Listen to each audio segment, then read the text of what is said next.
practicando. Bueno, ya estamos grabando. Esto después, creo que todavía falta el taller pasado subirlo al canal de YouTube de la materia y subirlo al aula, pero bueno, eso ya va a ir, ya lo van a ir subiendo las profes. Bien, lo primero que quiero hacer es preguntarles, ¿qué recuerdan de lo que fuimos viendo en la materia hasta ahora? Pueden agarrar los apuntes, pues los trabajos prácticos. Eh, Recuerden qué es lo que vimos, qué se acuerdan. Empezamos primero por qué se acuerdan que aprendieron en la materia.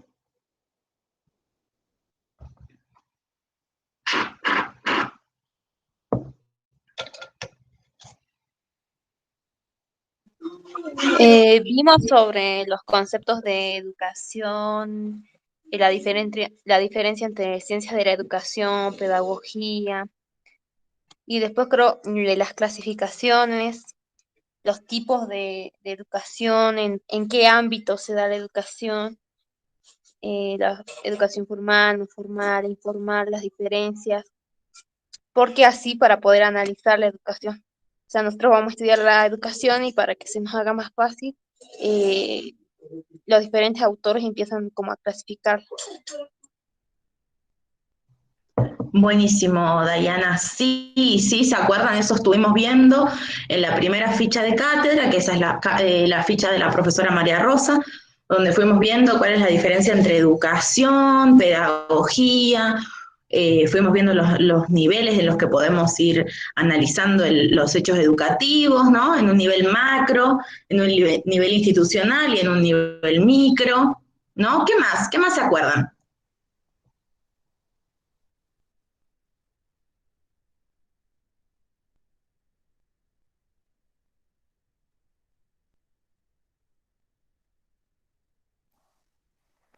Profe, vimos lo de la socialización primaria, la secundaria y algunas características principales. Por ejemplo, en la socialización primaria tenemos que tener en cuenta la carga afectiva y que todo, o que muchos de los conocimientos de la socialización primaria es como que se incorporan, no sé si rápidamente, pero son los que más se incorporan.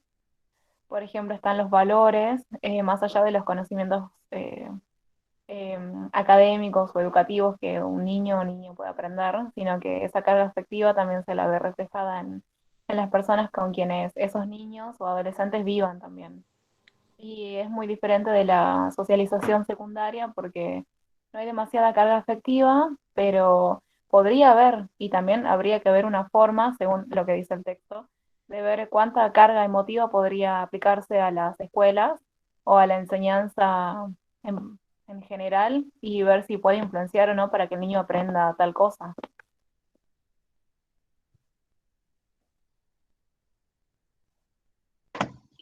Buenísimo, Carolina. Sí, eso estuvimos viendo, socialización primaria, socialización secundaria.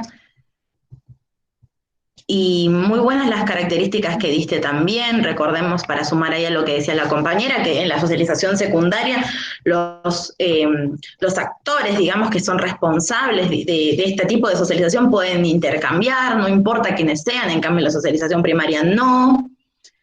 Como decía ella, la carga emotiva, el tipo de aprendizaje. Recuerden que en la socialización primaria hay una inserción a una cultura, a un nuevo mundo, que cuando uno es un bebé, un recién nacido, nacida, no conoce el mundo y la sociedad en la que nació. Entonces tiene que aprender.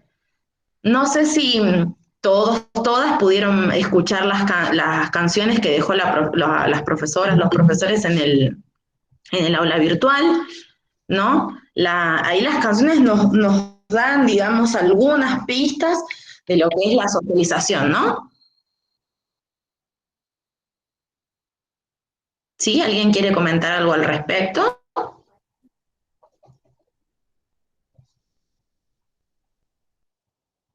Buenas Yo noches. las músicas,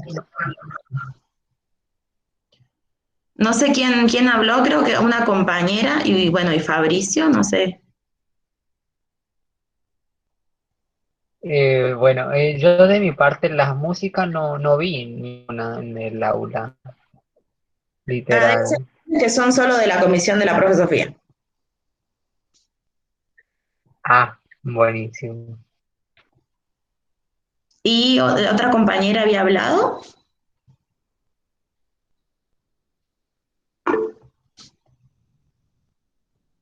Bueno, a ver el nombre de la compañera que habló por el... Ah, bueno, Marianela, sí.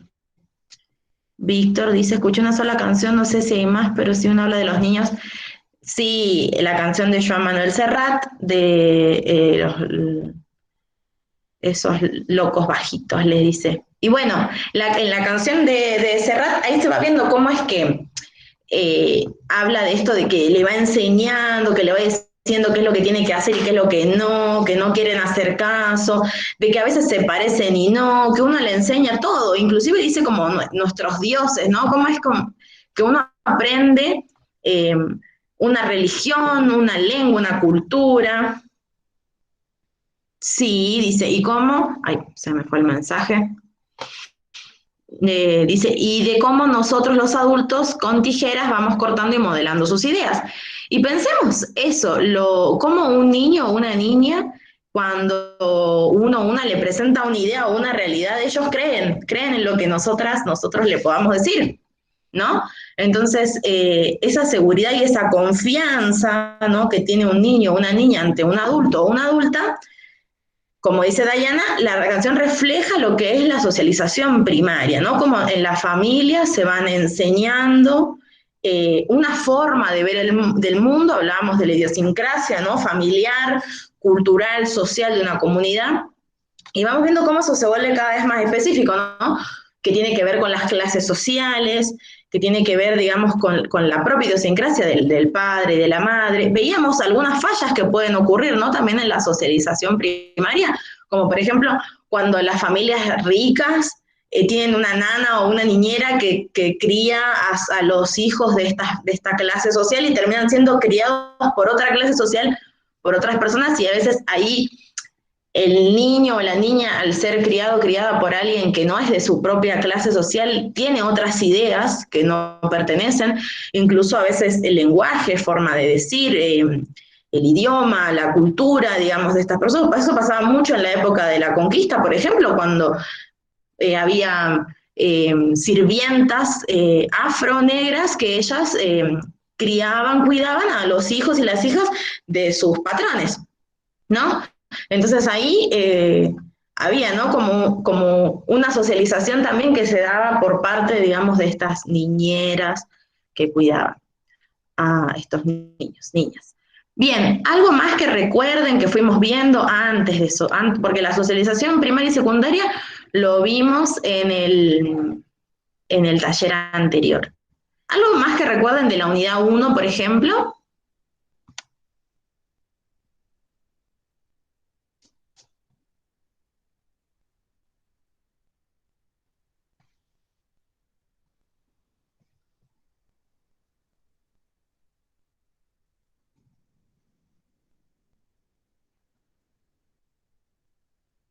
¿Se acuerdan que vimos esta clasificación de los niveles del acto educativo, macro, institucional y micro, pero también vimos otro tipo de clasificación también de educación?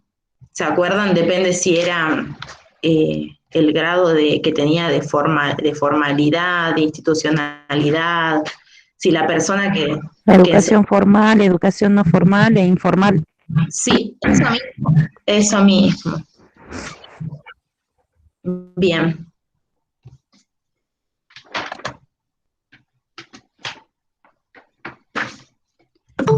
Bien, ahí estoy leyendo las cosas que están poniendo en el chat. Diane, ay, también voy admitiendo, voy haciendo muchas cosas a la vez. Juana dice, las generaciones también, profe, o sea, una abuela criando los nietos con su propia creencia. Claro, sí.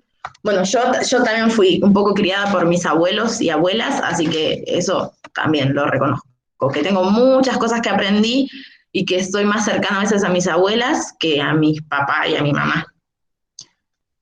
Manuel, el tema de la digitalidad, no sé si a qué te referís, no me acuerdo bien. Estamos hablando de los contenidos, ¿no? Porque yo por ahí a veces le tiré eh, algunas cositas de la cursada o de cómo hacer un drive. Estoy hablando más que nada de los contenidos que fuimos viendo de la materia, ¿no? Que tienen que ver con los textos. La función social de la educación, sí. ¿Querés contar un poco más sobre eso, Fabricio?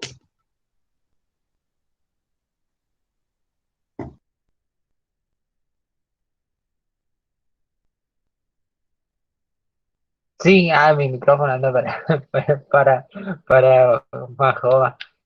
Bueno, en lo que, bueno, acá tengo un apunte y bueno, vimos lo que será la función social en la educación. Vimos que tenemos el aporte de Durkheim, puede ser, bueno, así, realizó un aporte crucial a lo que es la educación, que a fines del a fines del siglo XIX, donde abordó un hacer educativo o sea, que hizo con un papel social de mucha importancia que garantizó lo que sería la cohesión. Consideró equivalentes conceptos como la educación, la socialización, como una socialización que es exitosa, que implica lo que sería la interiorización de las pautas, también de las normas y de los valores significativos para lo que sea la sociedad. Define a lo que sería la educación como una acción ejercida por las generaciones adultas sobre aquellas que no se han actualizado, no se han anivelado, si así se puede decir, al grado de lo que sería la madurez para lo que es necesario para la vida social. Y también, a ver qué más tengo. También para Durkheim, la educación era como una práctica social orientada a crear un ser nuevo, más que nada, a un ser social. Espérenme, me trabé. A un ser social y, y también a poder que sea algo, ser un individual. eh, Ay, no, a ver, y está ahí, profe, ¿por qué me estoy trabando? Porque tengo acá un Bueno, Fabricio, no hay problema porque trajiste un montón de cosas súper importantes. También, algo que tenemos que recordar, de vuelta, sobre todo las compañeras de Ciencias de la Educación, que después vamos a ver en Sociología y Sociología de la Educación, que tiene que ver con este autor que es súper conocido y que lo van a ver un montón de veces, que es Emil Durkheim, que él habla, cómo plantea la educación, como decía Fabricio, que es el acto de educar, de insertar, de enseñar las normas y pautas sociales, que es esta acción dada por las generaciones más grandes a las generaciones nuevas, quiere decir, de los adultos a los niños y niñas. Entonces, él también cree, y educación y socialización los toma, digamos, como equivalentes porque él habla y tiene una concepción más que nada como orgánica de la sociedad y él cree que la sociedad es como un todo orgánico, ¿no? Un todo que como que hace como una metáfora de que la educación, la sociedad es como un cuerpo humano, ¿no? Como que cada uno le toca su parte y que tiene que hacer lo que tiene que hacer y que todo tiene que funcionar. Después ustedes lo van a ver cuáles son las críticas que se hacen a la mirada de Durkheim.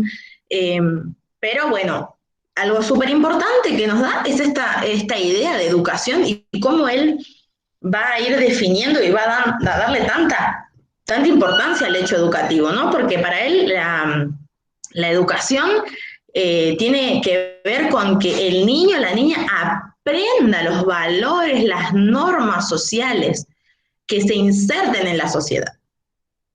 que eso, además, para él se tiene que dar de una manera perfecta, ¿no? Porque la sociedad tiene que funcionar como un cuerpo. Y el cuerpo, que un cuerpo funcione requiere de que todos sus órganos, ¿no? Funcionen bien. Entonces, bueno, después no quiero ir adelantando porque además no es el tema de la materia, ¿no? Porque eso ya es más sociología. Bien, lo que yo quería que hiciéramos hoy es que vayamos armando a ver, una red semántica, ¿no? Como una estrategia didáctica para que podamos ir relacionando todo lo que vamos aprendiendo en la materia con los contenidos que que se van a ir viendo a futuro y con los que ustedes ya están viendo en las demás materias. Entonces vamos a recuperar, primero les voy a compartir lo que es una red semántica, a ver si alguien conoce lo que es una red semántica.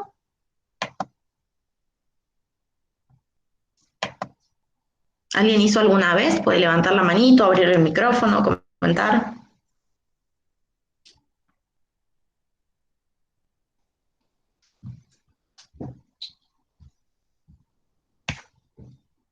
¿Sí, no? ¿Alguien por ahí?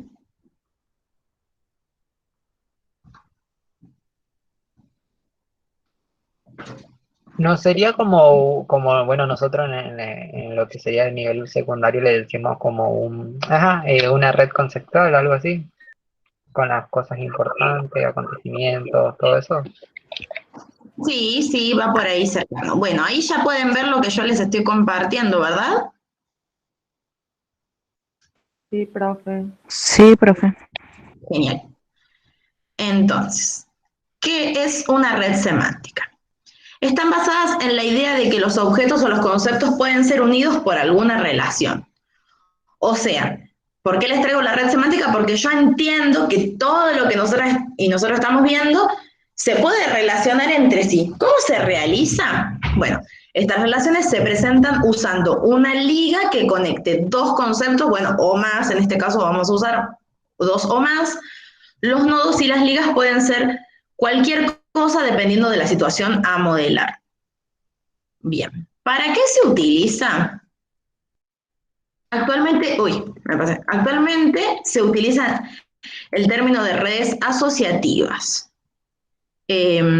Una forma más amplia, ya que no solo se usa para representar relaciones semánticas, sino también para representar asociaciones físicas o causales entre varios conceptos u objetos. Entonces, lo que yo les voy a pedir es que ustedes ahí en sus propias casas vayan agarrando una hojita, una lapicera, cualquier hoja, no importa, y podamos ir armando primero, lo que sería buenísimo que hagamos es poder plantear todos los conceptos que fuimos viendo y después los vayamos relacionando entre sí. Habíamos visto lo que era educación, pedagogía, los niveles del acto educativo, ¿no? Macro, micro, una clasificación del hecho educativo, ¿no? En educación formal, no formal e informal. Vimos socialización primaria y secundaria. ¿Qué más? ¿Qué más había dicho Fabricio? Sobre a ver, voy a ver el chat para ver qué más vimos. La función social. Sí, la función social de la educación. A ver, ¿qué más fuimos viendo?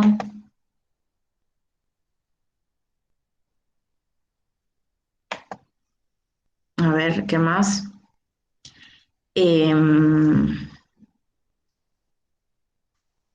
No sé si recuerdan algo más, cosa de que vayamos viendo cómo lo... Miren, yo lo fui haciendo así, no sé si lo pueden ver. Bueno, yo escribo todo así como reducido porque, bueno, ya la costumbre de escribir así. Entonces, Yo tengo una... sí. Ay, perdón, yo tengo una parte donde hay también un aporte a ver si no me estoy, de Ricardo Nassif, en donde Sí, él plantea, o donde él describe más bien la educación como un campo de tensión, o con sea intenciones. que, ajá, y que esa educación se divide en cuatro, que sería la realidad, la individualidad, la autoridad, o sea, es autoridad, libertad individual, social, y después realidad, idealidad, y por último lo que sería la reproducción o transformación. Sí, eso también lo vimos, los aportes de Nassif. Bien, lo que sería interesante es que nosotras vayamos viendo cómo se relacionan estos conceptos entre sí. ¿Qué tiene que ver uno? ¿Cuál se relaciona con cuál? Por ejemplo, en educación, bueno, educación es un concepto que se relaciona con, por ejemplo, pedagogía, con niveles de Con sociedad. educación, con socialización. Sí, porque dentro de la educación, desde el primer nivel educativo, se aplica la socialización. Y piensen, en realidad, miren, una cosa, ¿acuerdan que vimos la diferencia entre educación y pedagogía? Entonces, creo yo que, teniendo en cuenta lo que vimos, ¿recuerdan cuál es la diferencia entre educación y pedagogía?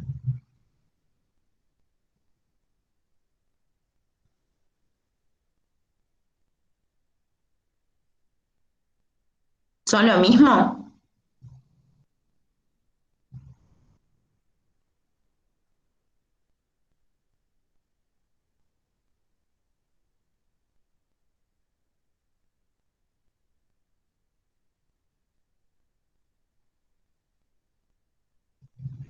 A ver, les voy a dar una pista.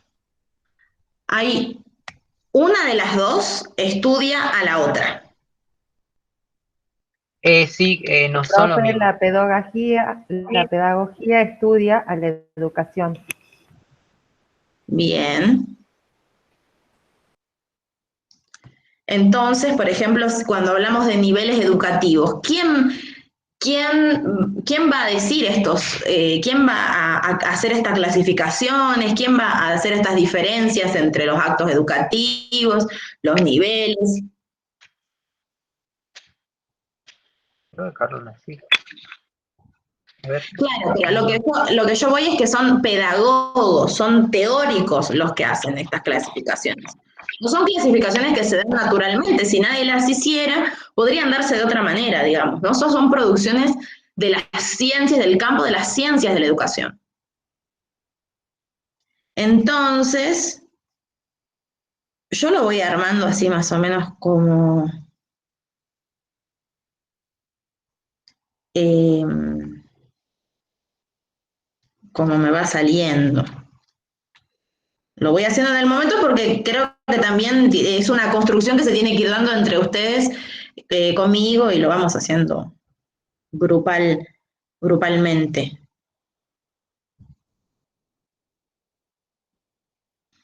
Eh, eh, em.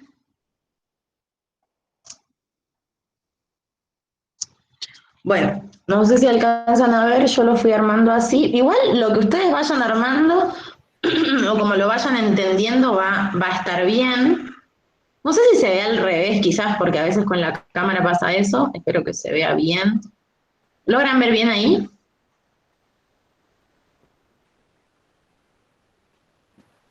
No. No. A ver.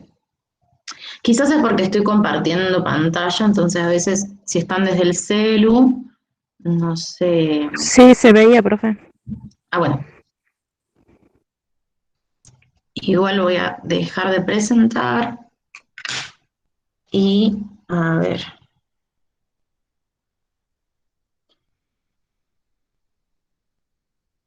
De paso, les voy a dar, digamos, como unos tips de abreviaturas que yo fui haciendo a lo largo, digamos, de la carrera. Bueno, educación, escribir ED, pedagogía, escribir PED, socialización SOC, enseñanza EZA. Yo en vez de escribir enseñanza, escribo EZA.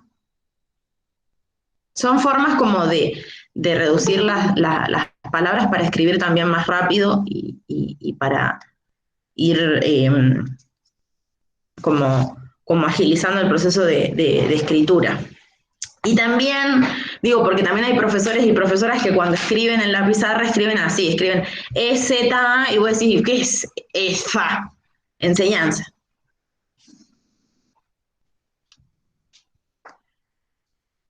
Bien, ahora lo que yo les quiero preguntar es, ¿hay algo que estén viendo en otras materias que crean que tiene que ver con lo que estamos aprendiendo ahora?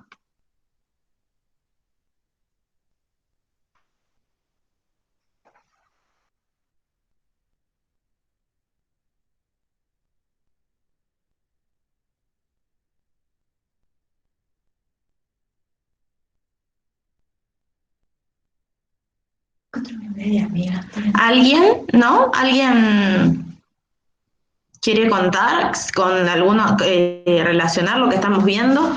¿Cree que hay algo que tenga? O decir, yo creo que esto, pero no sé cómo se puede relacionar. Yo creo que sí, profe, por ejemplo, en filosofía muchas de las preguntas de las guías de lectura y de los trabajos prácticos están relacionadas con todo lo que es la pedagogía y las ciencias de la educación, ¿no?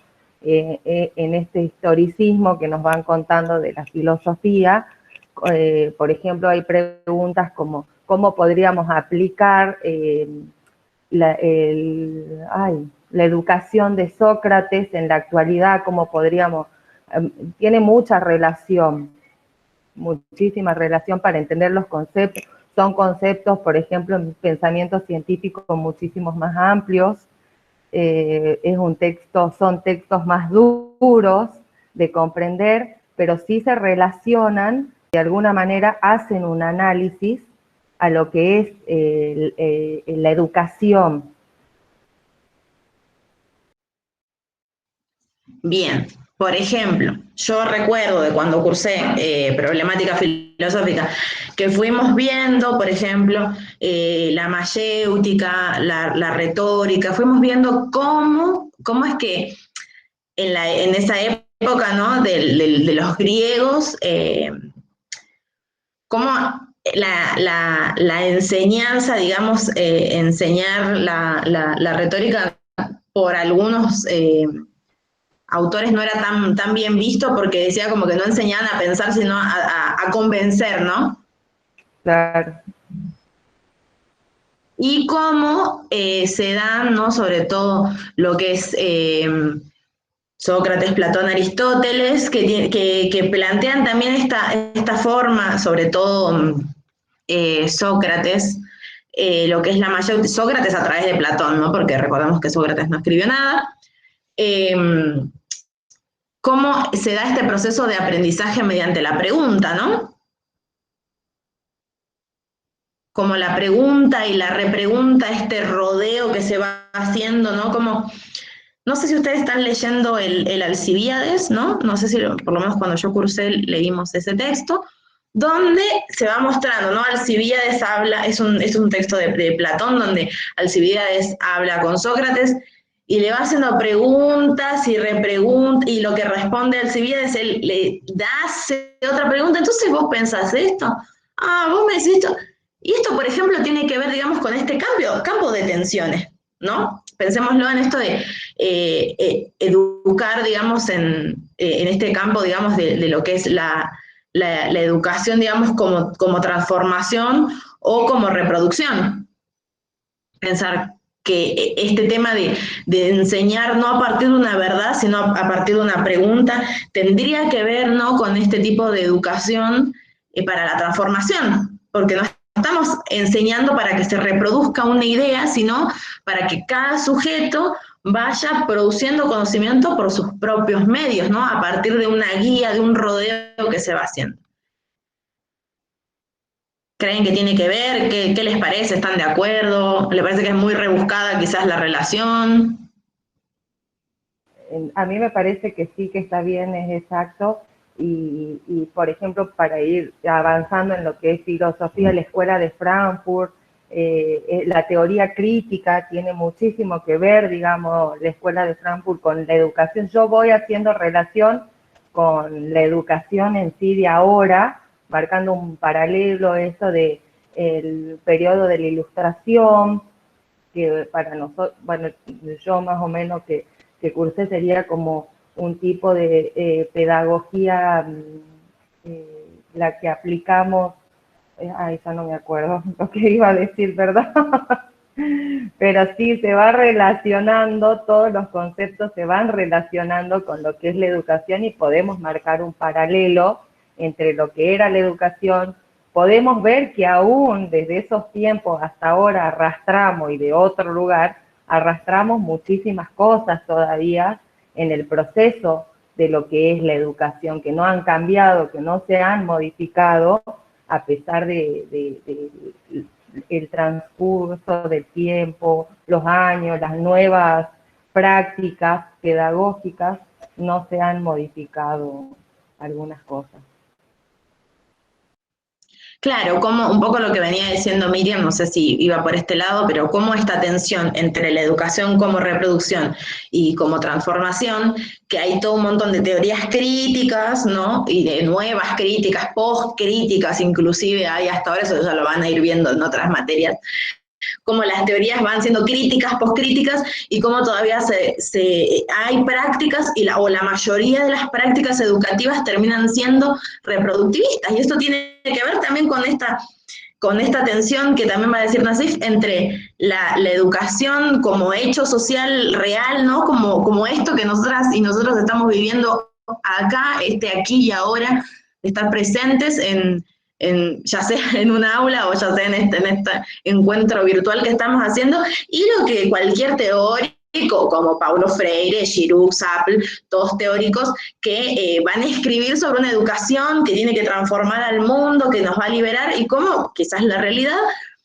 nos demuestra otras cosas que tienen que ver más con aprendizajes memorísticos, enciclopedistas, que son como, bueno, acumular conocimientos y repetir como un loro, ¿no? Es interesante porque acá vamos haciendo, ¿no?, como una revisión de todo lo que vamos viendo. Me gustaría también escuchar a algún compañero de filosofía, si cree que hay algo que esté viendo en otras materias que se relacione con esta materia. Profe, disculpe, bueno, yo soy de Ciencia de la Educación y bueno, cuando usted estaba aprendiendo este tema de cómo la educación ilumina y todo, me hizo recordar cuando estábamos viendo ahora lo último en filosofía del iluminalismo, esto desde el punto de vista de Kant, cuando él habla de que como que es momento de despertar, y a mí me hace relacionar con lo que hablas del derecho social, de que por ahí seguir repitiendo lo mismo generación contra generación, y Kant propone desde hace mucho tiempo esto de plantear algo nuevo, de que la gente despierte, de que la gente por ahí no se deje llevar por las tradiciones o las costumbres y crear nuevas cosas. Y bueno, es lo que buscamos hasta el día de hoy, digamos, en la educación. Buenísimo tu aporte, Keila, es buenísimo. ¿Ven cómo la compañera acá trae a un autor y va diciendo, miren, esto tiene que ver con esto? A veces es una relación que se da en un solo aspecto, o un autor también plantea algo, hay que hacer ese esfuerzo. Este esfuerzo que estamos haciendo, tanto ustedes como yo, tratando también de recordar qué es lo que aprendí en la carrera, el primer año, trata de lo que es la metacognición, que tiene que ver con la conciencia de los aprendizajes que estamos llevando adelante, ¿no? A mí lo que me interesa es que podamos reflexionar y ser conscientes de lo que estamos aprendiendo, ¿no? Y que esto nos sirva. De vuelta les digo, sobre todo a las compañeras y compañeros de ciencias de la educación, que esta materia y las primeras 3 materias que van a ver en este cuatrimestre son fundamentales para entender un montón de otras teorías, conceptos, otros campos, digamos, de conocimientos que colaboran con las ciencias de la educación. Esto es fundamental para poder entender lo que venimos viendo a futuro. Y muchas veces, cuando no entendemos lo principal, no tenemos una base que nos sustente para construir, digamos, sobre esta base de conocimientos más complejos. Entonces, es importante que si ustedes tienen dudas, que si ustedes hay cuestiones que por ahí no las tienen tan claras, que las vayamos trabajando, que las vayamos pensando grupalmente, ¿no? Esto nos va a servir para que en el futuro ya tengamos más facilidad para aprender otros conceptos a lo largo de la carrera. Así que muchísimas gracias, Keila, por tu participación. Para algunas compañeras que se sumaron recién, lo que estamos haciendo es una revisión de todo lo que aprendimos hasta ahora, ¿no? Para poder después adentrarnos en lo que es el concepto de capital cultural, que lo vamos a ver en el texto de Juan Carlos Tedesco, pero que es algo que él toma de Pierre Bourdieu, y lo que estamos tratando de hacer también es relacionar esta materia, los conceptos que fuimos viendo, como educación, pedagogía, los niveles educativos, la clasificación del hecho educativo, la educación y su función social, la socialización primaria y secundaria, la educación como campo de tensiones, bueno, todos esos conceptos, si es que se relacionan con otros que estén viendo en otras materias. Así que bueno, ahora me callo yo un ratito, así pueden ustedes hablar, comentar, decir qué es lo que, si es que encuentran otra relación.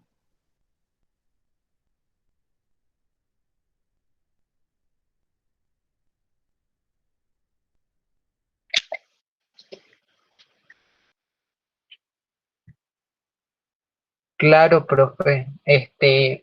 Agarrando un poco lo que dijo doña Keila, usted y también la otra chica, es que, o sea, y relacionándote un poco con filosofía, es que sí, yo creo de mi punto de vista, o sea, de mi opinión personal, creo que el filósofo se sustenta de la educación para poder expresar sus, no sé cómo le podría decir, es tipo su mandato, porque sin la educación el filósofo no puede expresar lo que quiere lograr, porque sin la educación es así viceversa, la educación, el filósofo depende de la educación, si no me equivoco. Sí, concuerdo con Fabricio, y pensemos acá cómo lo que viene diciendo él tiene que ver un poco con los conceptos de socialización.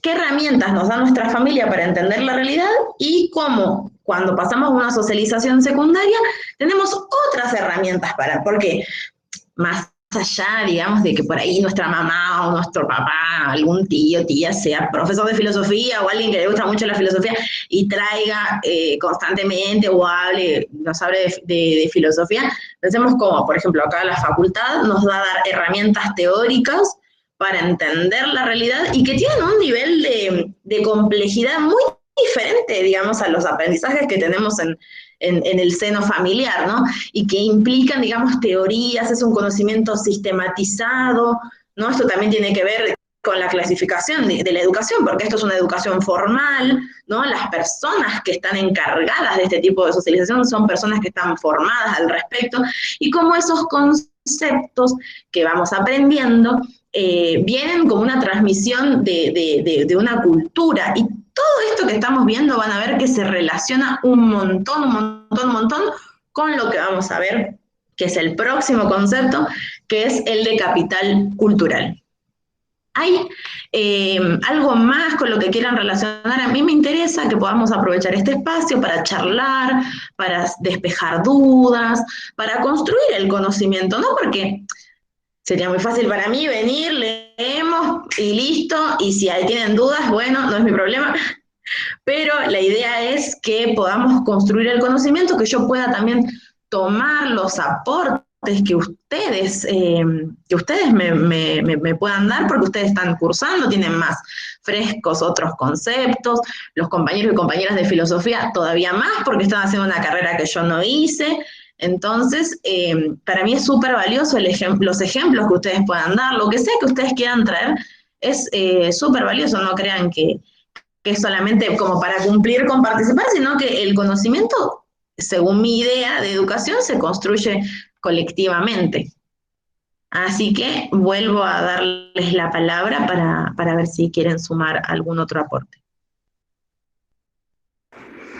Profe, bueno, también soy de la carrera de Ciencias de la Educación. Bueno, también lo podríamos relacionar con otra materia que es pensamiento científico. Em, bueno, en pensamiento científico vamos nosotros avanzando en clasificación de ciencia y bueno, cómo se va trabajando para crear conocimiento científico, ¿no? Y ver, encuadrar, digamos, a lo que es la educación, el hecho educativo dentro de las ciencias formales, fácticas, o sea, vamos viendo en qué campo está encuadrada. Entonces, como ciencia formal, bueno, ya nos van dando las herramientas de cómo vamos analizando el hecho educativo, ¿no? O lo que tenemos que tener en cuenta para poder problematizar un hecho, bueno, crear diferentes hipótesis, teniendo en cuenta siempre los diferentes autores, ¿no? Que nos brindan en las diferentes materias. O sea, de acuerdo a lo que nos van orientando en nuestra carrera, es esto, ¿no? Analizar y poder crear nuevos conocimientos, nuevas teorías, ¿no? Que puedan ayudar a futuro en esto tan complejo que es la educación, ¿no? Que cada vez bueno, al estar hecho por seres humanos, por personas, siempre se complejiza y van surgiendo nuevos problemas, nuevas teorías, em, nuevas miradas. Entonces, bueno, relacionarlo con esto, ¿no? Todo lo que es el pensamiento científico, que es bastante amplio, a trabajar, ¿no? Me encantan los aportes que están haciendo porque sí, porque esto nos va a servir para entender a las ciencias de la educación como una ciencia y acá también está el aporte del compañero Manuel que dice que en pensamiento científico habla de las ciencias sociales como algo cambiante y es como vemos acá en los distintos escenarios que les toca a cada uno vivir. Todos llegamos a la escuela con diferentes conocimientos. Sí, y además pensar que los conocimientos, que todo lo que nosotras vamos viendo, no es algo ya definido, acabado. Si bien una hace una revisión histórica, ¿no? De cómo es que se van entendiendo ciertos conceptos, toma autores de hace cientos de años, ¿no? Como Durkheim, cómo esos conocimientos tienen que ir actualizándose y cómo la realidad nos obliga a que nos actualicemos, nos ayornemos, nos renovemos en los conocimientos para no quedar, digamos, para que no haya tanta distancia entre la teoría y la realidad, ¿no? Como tiene que ver con, como hablamos de este campo de entender a la educación como un campo de tensiones. O también vemos, profe, cómo siguen vigentes por ahí teorías muy de antaño Claro, y no se también. actualizan. Sí, o cómo, a pesar de que la teoría se actualice, la práctica sigue siendo muchas veces tradicional, sigue siendo como desactualizada, vieja, ¿no? Vamos viendo que hay cosas que ya pasó el tiempo y, por ejemplo, se sigue enseñando con miedo, se sigue enseñando a aprender de memoria. ¿No? Y cosas que como que se enseña no a pensar, sino a repetir. A repetir, decir, bueno, tal cosa es esto, el 25 de mayo pasó tal cosa y tal. Bueno, en vez de tener una visión más crítica o transformadora.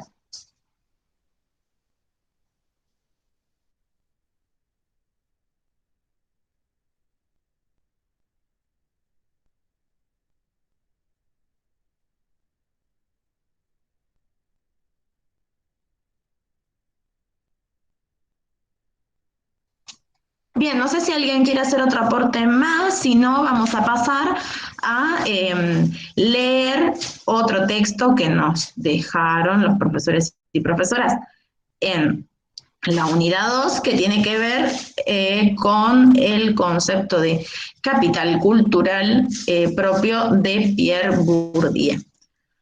Ahora yo sí sé que hay compañeras que ya estudiaron otras carreras, entonces les voy a preguntar si saben algo, si ya habían escuchado alguna vez hablar de capital cultural.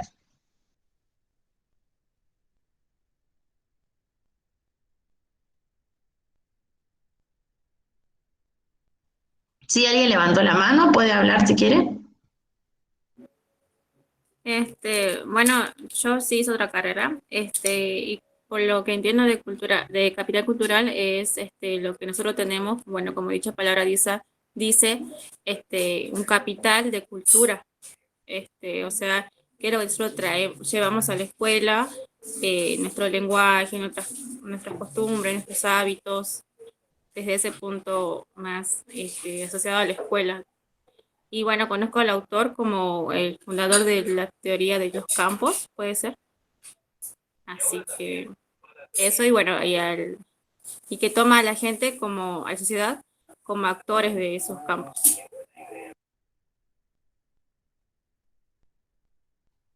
Bien, buenísimo el aporte que nos está haciendo Keila, porque sí, ustedes van a ver en epistemología, van a ver en sociología, van a ver a Pierre Bourdieu porque es un teórico que nos ha hecho grandes aportes a diferentes campos científicos.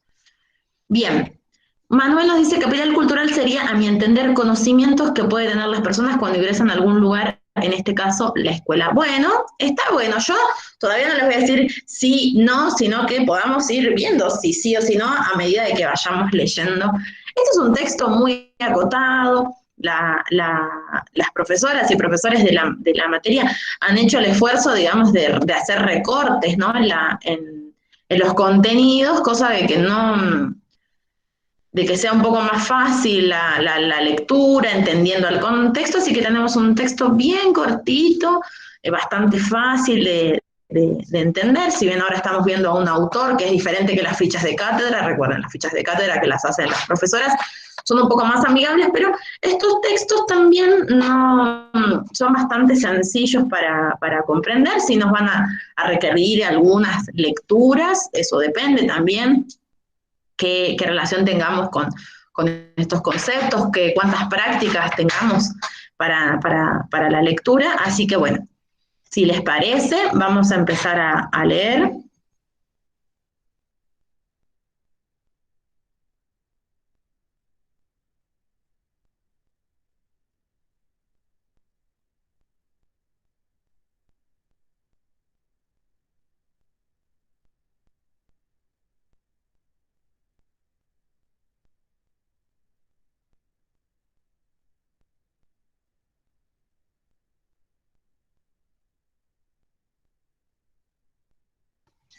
Bueno, mientras ustedes van viendo ahí, yo que soy un ser humano, voy a ir un segundito al baño, así que ya vengo. Mientras tanto van viendo el texto, que yo se los dejo ahí compartiendo pantalla, y en un segundo vuelvo.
Bien, aquí he vuelto.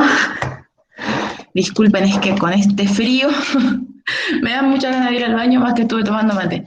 Bueno, lo que vamos a hacer ahora es la dinámica que hacemos generalmente, que es hacer una lectura colectiva, que ustedes puedan ir leyendo de vuelta hasta un punto y aparte, como fuimos haciendo otras veces, así que quien quiera, quien guste, puede levantar la manito o abrir directamente el micrófono y vamos leyendo.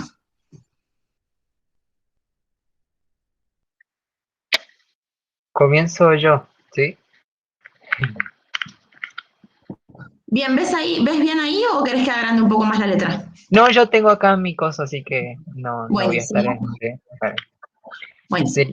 Bueno, capital cultural. El concepto de capital cultural comenzó a ser utilizado en forma teóricamente sistemática a través de los trabajos de, no sé si leo bien, no sé cómo se pronuncia, no sé si me quiere Pierre corregir. Bourdieu.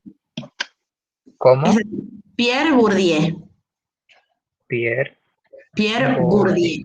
Bourdieu o Bourdieu, algunos le dicen Bourdieu, otros Bourdieu. Y el otro es Bourdieu. Jean-Claude Passeron. La escuché, profe.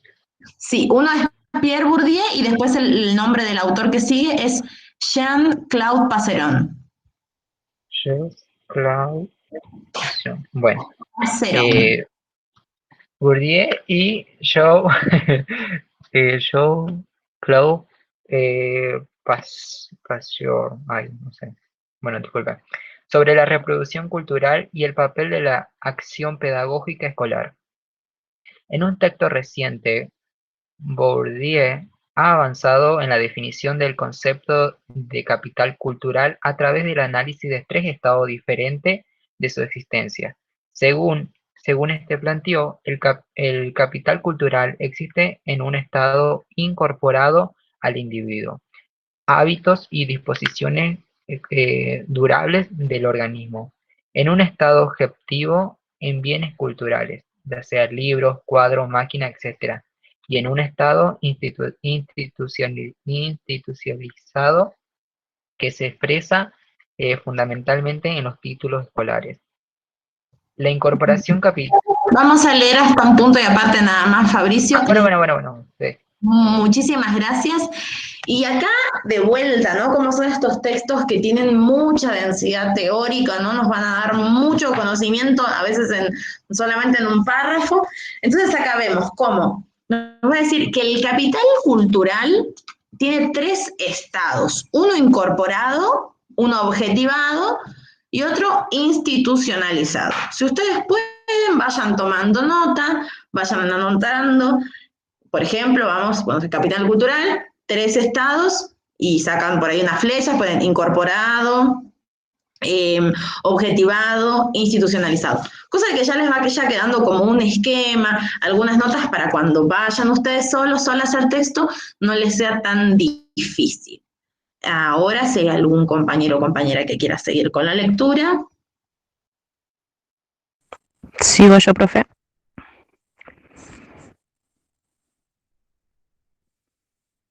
¿Sigo?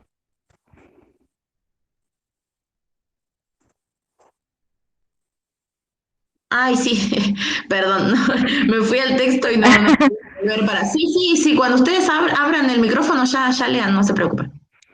Listo. La incorporación del capital cultural se efectúa a través de acciones pedagógicas, cuya naturaleza ya fue analizada a través del proceso de socialización. El producto de esta incorporación son hábitos cuyas características se definen a través de tres rasgos principales. La durabilidad, es decir, la capacidad de engendrar prácticas estables en el tiempo. La transferencia, definida como la capacidad de aplicación a la mayor cantidad de campos de acción posible, y la exhaustividad, o sea, la propiedad de reproducir en sus prácticas la mayor cantidad de principios correspondientes a la cultura de un grupo social.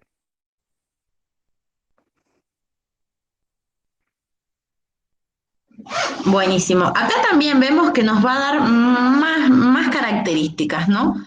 Que la incorporación del capital cultural se efectúa a través de acciones pedagógicas, ¿no? Y que esto se da a través del proceso de socialización. O sea, esto tiene que ver con lo que ya veníamos viendo.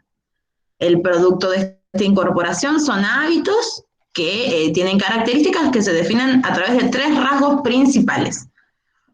Y estos son el de la durabilidad, que quiere decir que esto que aprendemos nos dura en el tiempo, la transferencia, que tiene que ver con que cada cosa que nosotros aprendemos la podemos aplicar en otros campos, y la exhaustividad, que tiene que ver con la propiedad de reproducir en las prácticas la mayor cantidad de principios posibles. Así que bueno, continuamos.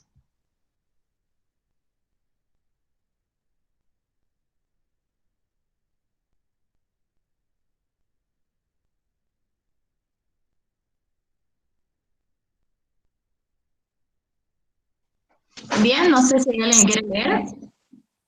Retomando en cierta medida la conceptualización de Berger y Luhmann, 1968, sobre las 2 bases de la socialización primaria y secundaria, Bourdieu y Passeron también distinguen la formación de un hábito primario que caracteriza la vinculación, la inculcación producida en el trabajo pedagógico, familiar, y que corresponde tanto a la idiosincrasia paterna como al lugar que ocupa la familia en la estructura social, por un lado, y los hábitos secundarios, producidos por toda acción pedagógica posterior por el otro.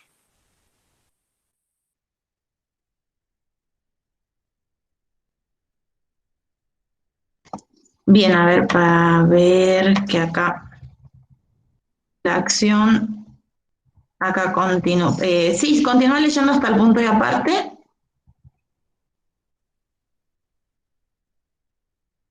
No sé, la compañera que estaba leyendo, yo ahora lo voy bajando. En este sentido, la acción educativa primaria brindaría la matriz original de la acumulación de capital cultural y la efectividad de toda acción pedagógica posterior dependerá del ajuste que tenga respecto a la primaria. Además, el capital cultural incorporado es el que permite la apropiación del capital cultural objetivado. En este sentido, los objetos culturales admiten 2 tipos de apropiación: una material, que supone capital económico, y otra simbólica, que supone capital cultural. La apropiación cultural de un cuadro, un libro, una máquina, etc., supone la posesión de los elementos que hacen posible su consumo o su utilización, y en este sentido es posible comprender la ambigüedad que existe en la apropiación de los bienes culturales objetivados, ya que su propiedad material no garantiza su utilización y su aprovechamiento. Bueno, acá tenemos un párrafo muy largo que además nos va a ir dando mucha información sobre lo que es el capital cultural, ¿no? Nos va a decir que primero va a retomar un poco lo que vimos sobre Berger y Luhmann, sobre las 2 fases de la socialización, ¿no? Secundaria y primaria. Y que distinguen en la formación de un hábito primario que caracteriza la inculcación producida en el trabajo pedagógico familiar, y que corresponde tanto a la idiosincrasia paterna como al lugar que ocupa la familia en la estructura social, que es algo que ya vimos en el texto anterior. Entonces nos va a decir que esta acción educativa primaria brinda una matriz original de acumulación de capital cultural. ¿Esto qué nos quiere decir? ¿Qué entienden ustedes que significa que nuestra socialización primaria nos da una matriz que va a ser la base, digamos, de la incorporación del próximo, ¿no?, capital cultural que veamos afuera de nuestra casa, ¿no? ¿Qué significa que la familia nos dé esta matriz inicial?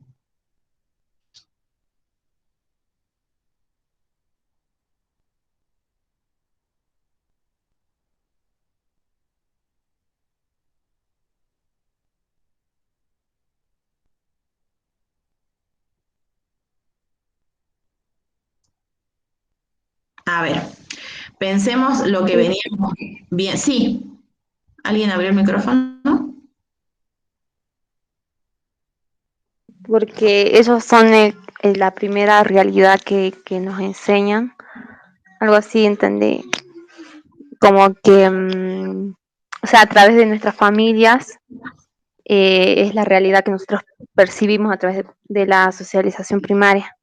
Y bueno, ahí se iría desarrollando el capital cultural, porque bueno, yo había leído también el PowerPoint y bueno, ahí hablaba de la clasificación de la capital cultural, social y económico. Bien, sí. Y bueno, entonces ahí haríamos relación, ejemplo, social, decía las relaciones, las conexiones. Y bueno, entonces nuestros papás ya nos van dejando, se podría decir, ese legado o algo así. Bien, bien, Dayana, sí, está muy bien y es súper importante lo que nos estás diciendo, ¿no? Y que acá vemos que la efectividad de la acción pedagógica posterior, o sea, de la socialización secundaria, depende de las distancias que haya con la socialización primaria, ¿no? Y que, hablando de estas de clasificaciones de capital cultural, el capital cultural objetivado, perdón, a ver, me perdí. Además, el capital cultural incorporado es el que permite la apropiación de capital cultural objetivado. Vamos de vuelta a la clasificación para que no se nos olvide, ¿sí? Y esto también, si no lo tienen, lo pueden ir anotando para poder ir entendiendo, ¿no? De vuelta. ¿Cuál es el capital cultural incorporado? Hábitos, disposiciones durables del organismo. Formas de pensar, costumbres, tiene que ver con la idiosincrasia también. El capital cultural objetivado son bienes culturales, o sea, objetos, libros, cuadros, máquinas, pensemos tener un CD de una banda, de tal, no sé, no, pues digo, los Beatles, por ejemplo, tener un libro de tal autor, tener, bueno, una computadora, ¿no? Y también tenemos el Estado institucionalizado, que tiene que ver sobre todo con los títulos, ¿no? Con las certificaciones de que hemos cursado el nivel primario, de que tenemos ciertos conocimientos, ¿no? Un papel que acredita eso. Entonces, hecha esta revisión, entonces volvemos a leer esta parte que dice, además el capital cultural incorporado es el que permite la apropiación de capital cultural objetivado, ¿no? O sea, lo que nosotras entendemos, sabemos, nos va a permitir que después podamos adquirir, apropiarnos de capital cultural objetivado, o sea, de los libros, de las canciones. En este sentido, los objetos culturales admiten dos tipos de apropiación. Y acá entonces decimos, bueno, yo me apropio de un objeto, pero ¿cómo? Una apropiación puede ser material, que supone un capital económico. No sé, me compro una película, me compro un libro. Y la otra es una apropiación simbólica, que supone capital cultural. Y es de vuelta, que yo compre algo no quiere decir que lo sepa usar, ¿no? Que yo tenga algo en mi casa, que tenga, no sé, una biblioteca llena de libros, no quiere decir que yo los haya leído, o si los leí, no quiere decir que los entienda. Como bien dice acá, dice, es posible comprender la ambigüedad que existe en la apropiación de los bienes culturales objetivados, ya que su propiedad material no garantiza su utilización y su aprovechamiento. Bien, continuamos con la lectura, ¿les parece? Ay, me fui. Ahí está, ya volví. Bien. ¿Alguno quiere continuar?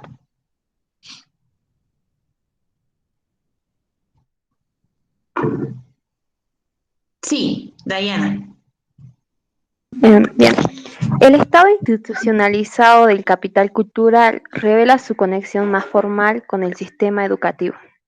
A través de los títulos, el capital cultural adquiere una independencia relativa de sus portadores biológicos concretos y del capital cultural efectivamente incorporado. Los títulos acreditan la posesión de ciertos capitales culturales, que puede ser por el intermediario del diploma, convertido en mercancía con valores determinados según las leyes del mercado. A través de la enunciación de los estados de existencia del capital cultural, es posible advertir su significativa importancia para la teoría educativa de las múltiples posibilidades de análisis. La más frecuentemente empleada han sido la que permite estudiar el rendimiento diferencial del aprendizaje escolar en niños de origen social distinto. Desde ese punto de vista, el éxito del trabajo pedagógico escolar, es decir, su rendimiento, depende de la distancia entre el hábito que la escuela pretende inculcar y el hábito adquirido en el proceso de socialización primaria familiar. La acción pedagógica escolar está organizada suponiendo que los niños acceden a ella con una dotación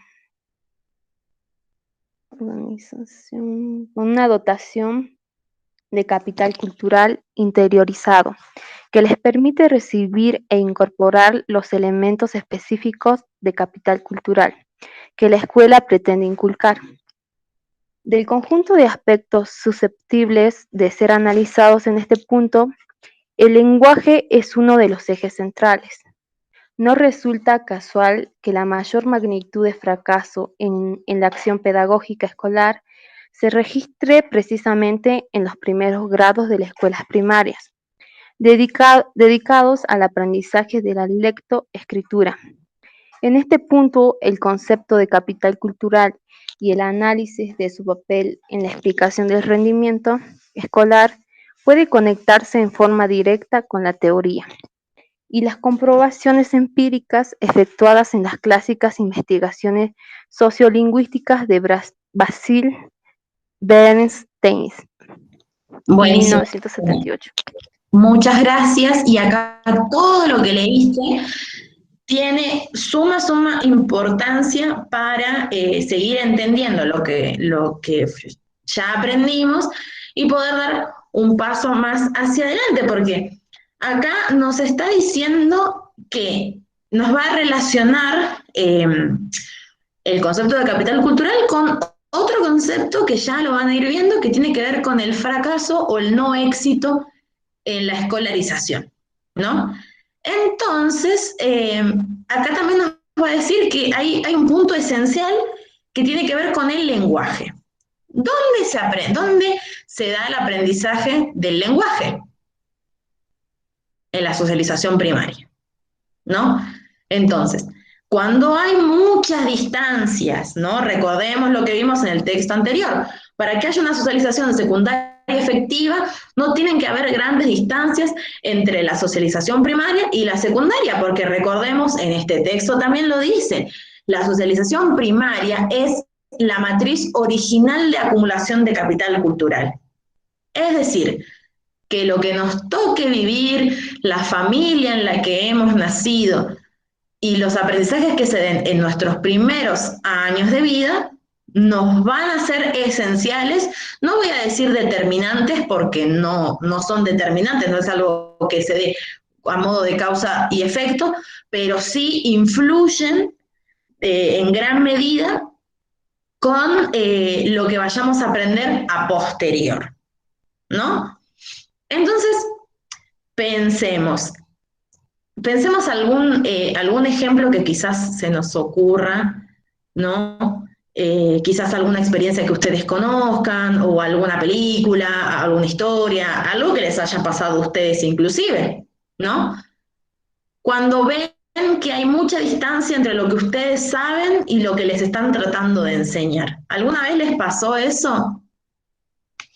¿Les pasó de estar en un lugar y no entender prácticamente nada de lo que se está hablando en ese lugar? Para mí sí, porque, o sea, cuando entré a lo que sería el curso de filosofía, como mi escuela no, o sea, mi colegio no fue un lugar muy frecuente a lo que serían las historias antiguas, todo lo que tenía que ver, me encontré en un mundo, sería para mí distinto, que, que, que estaba sistematizado y organizado de distintas formas. Y uno, sinceramente, me están Fabricio, por no te, y al mismo nivel, pero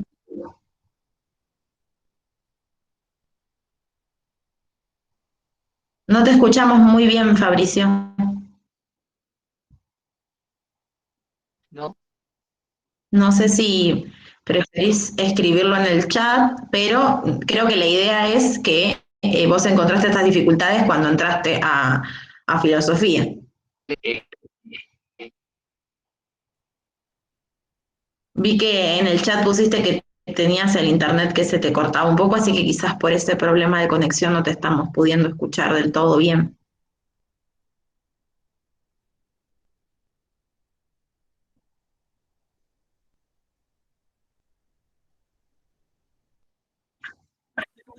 Profe, yo también tuve el mismo problema cuando ingresé a estudiar Antigua. En un primer momento, bueno, en un primer momento, hasta el último, siempre creí que todo lo que se enseñaba era como una verdad. Y después, ya casi el año pasado, yo ingresé y ya casi terminando es cuando el profe dijo que era sujeto a interpretación. Entonces, ahí recién me di cuenta que no era una verdad lo que se enseñaba. Yo pensé que era como en la escuela que nos enseña las matemáticas o lengua, qué sé yo, y uno lo aprende, pero ahí era como que yo quería, no interpretaba, sino quería aplicar esos conocimientos. Y es como que no se aplicaban, sino que se interpretaba y podía ser o no podía ser. Entonces estaba totalmente confundida porque no podía interpretar, digamos, realmente cuál era la función de esos conocimientos. O sea, si yo lo tenía que poner en práctica o era que yo lo tenía que asimilar e interpretarlo nada más. Ahí recién me di cuenta después que era así. Bien, buenísimo Patricia, porque hay algo que es sumamente importante y que no sé si alguna estuvo en las primeras, en los primeros encuentros donde estuvo la profesora Sofía, donde ella nos decía que hay cosas que no sabemos y que no tenemos por qué saberlas, ¿no? Que hay cosas que no tenemos por qué saberlas. Ciertas palabras, ciertos conceptos, el funcionamiento de la facultad. Pensemos que no es lo mismo aquellas personas, no sé si también alguna recuerda que en el primer encuentro, en el segundo también, yo le fui preguntando si alguna era primera generación en la facultad. ¿Creen que la pregunta que yo les hice de que si ustedes eran primera generación, o sea, si ustedes eran los primeros o las primeras en su familia en venir a la facultad, ¿creen que tiene que ver con el concepto de capital cultural? Si la respuesta es sí o no, me cuentan por qué. Es una pregunta que les estoy haciendo, así que me comentan. ¿Creen que la pregunta, ustedes son primera generación en ingresar a la facultad, tiene que ver con capital cultural?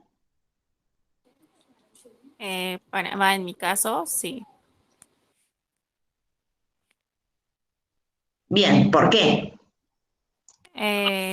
Porque si bien por lo que he observado estos últimos años dentro de mi familia, puedo decir que, que dentro de mi familia es como una concepción de que la familia es lo primero, lo importante, a crear, a hacer, a priorizar siempre Y bueno, como yo tengo primas que somos todas edades, fuimos la primera generación que se empezó a inscribir a terciarios, profesorados, facultades, universidades. Y es la primera vez que en una mesa de la casa de la abuela se puede hablar de que, ¿y vos qué estás estudiando y cómo te van a facultad? Porque siempre era ponerse de novio a los 20, toda la historia de mi tío es lo mismo, se ponen de novio a los 20 y prioriza la familia y los hijos. Siempre era eso, más en las mujeres. Y ahora es diferente porque ya tenemos 22, 23, 26, 27 y seguimos estudiando. Y es algo como que ellos, mis tíos dicen, pero seguís estudiando y no te empezás a casar y yo a tu edad ya estaba casado, ya estaba con hijos y bueno.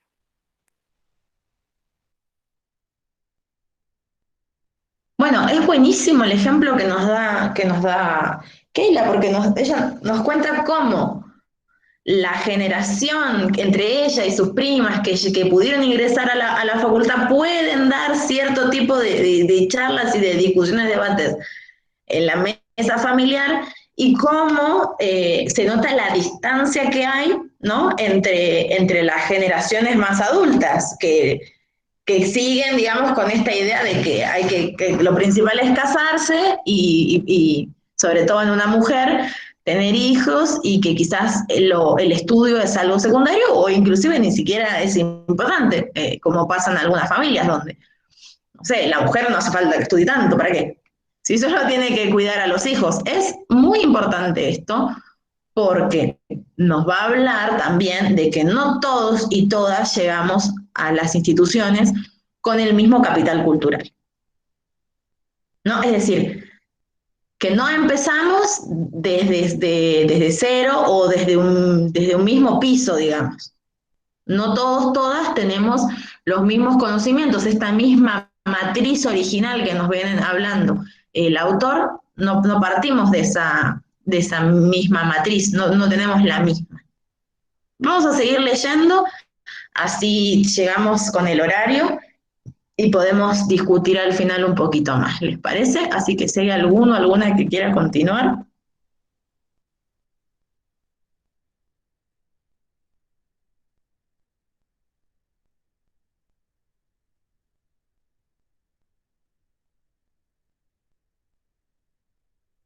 Profe, Leo. Buenísimo, sí. Sí. A través de la enunciación de los estados de existencia del capital cultural, es posible advertir su significativa importancia para la teoría educativa. Perdón, Edith, eso ya lo leí. Eso ya lo leímos. Oh, perdón. No pasa A pesar, ahí, Bernstein, 1978. a pesar, ahí empezamos. Bien.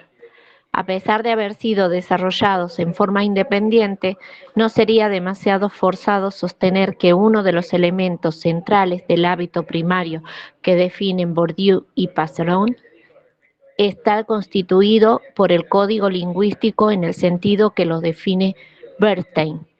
¿Ahí está? Sí, continúa así no se nos pierde. Bueno. Para Bernstein, la conexión entre proceso de socialización y código lingüístico no difiere de lo establecida por Bourdieu, Passeron, Berger o Luhmann.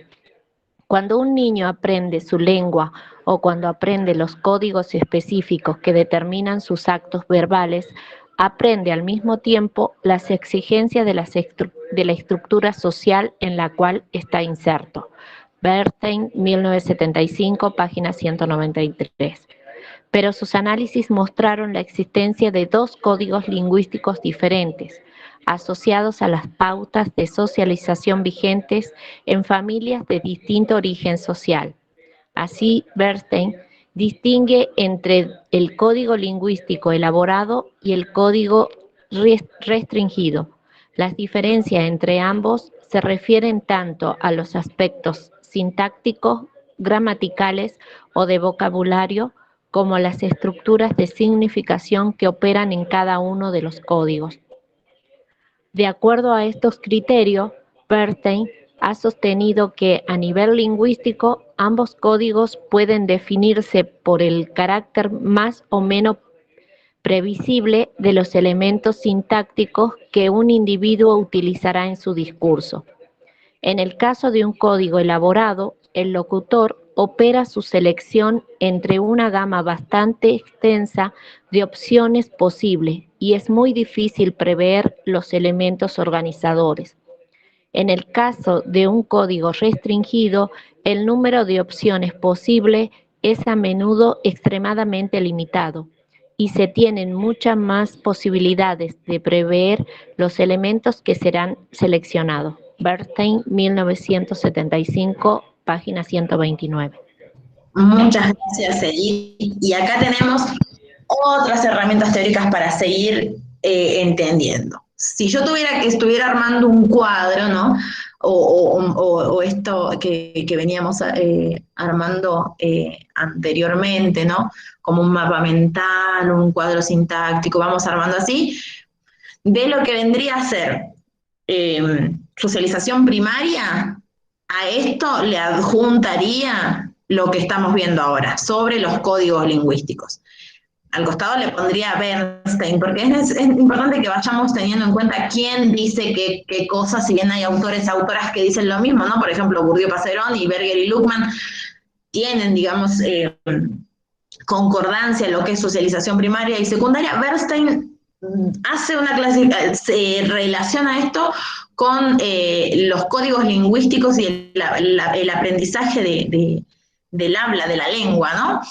Y nos va a hablar de que hay como una clasificación en los códigos lingüísticos. Uno es el elaborado y otro es el restringido. Y que las características que los definen y que los diferencian tienen que ver con aspectos sintácticos, gramaticales y del vocabulario, ¿no? Entonces, y que algo que los define es que uno puede ser más o menos previsible, o sea, que uno puede como más o menos ya ir previendo, ir anticipando qué es lo que se quiere decir. El código elaborado tiene que ver, digamos, con que el locutor, o sea, quien habla, tiene una amplia gama de palabras para expresarse. Al contrario de lo que pasaría en el restringido, donde tenemos a una persona que no tiene tantas herramientas para comunicarse para el lenguaje. Y acá hay también, digamos, una relación con lo que tienen que ver con las clases sociales. Que no es casual, digamos, que ciertas clases sociales tengan más herramientas para la comunicación que otras, ¿no? Y que esto también tiene que ver, como es socialización primaria, con este piso, esta base, esta matriz de conocimientos de capital cultural que tiene un niño o una niña cuando ingresa, por ejemplo, a la escuela primaria, al secundario también y a la universidad también, ¿no? Veamos cuál es este piso de capital cultural que tenemos a la hora de entrar a una institución y cuál es, digamos, el lenguaje que nosotras vamos a ir aprendiendo. Esto tiene que ver mucho con lo que ustedes o están viendo o van a ver en pensamiento científico o en epistemología, con lo que es el lenguaje vulgar y el lenguaje científico. ¿Sí? Veamos cómo el lenguaje vulgar, cotidiano, popular, tiene que ver, está más relacionado con un código lingüístico restringido y cómo a medida, digamos, de que vamos avanzando en los niveles educativos, en la socialización secundaria o pasando por otras instituciones, vamos aprendiendo un lenguaje más específico y se nos va a ir ampliando digamos, las palabras, ¿no? Los recursos lingüísticos que tenemos a la hora de comunicarnos. Piensen en lo difícil que es a veces leer un texto porque no entendemos y tenemos que ir a buscar al diccionario, ¿no? Y cómo ese proceso de lectura se hace más fácil cuando no tenemos que ir no tenemos que detenernos cada 5 palabras porque hay una que no entendemos.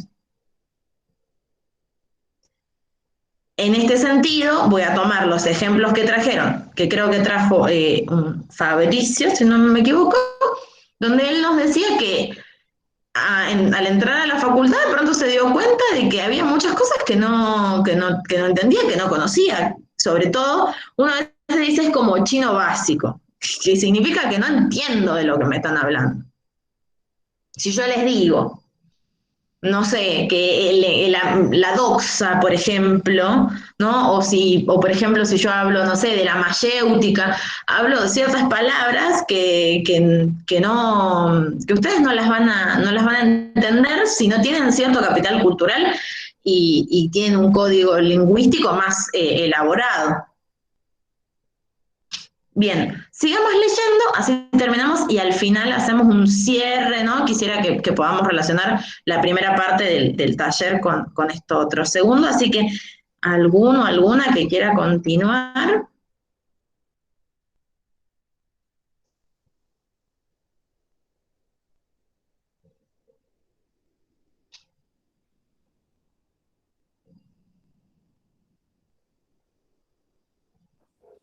Yo, profe. Bien. A ver. Estamos desde una perspectiva. Desde una perspectiva, sí. Desde una perspectiva psicológica, la distinción se establece a partir del grado en que cada código permite expresar las intenciones, afectos, estados de ánimo, informaciones, etc., bajo la forma de un discurso explícito.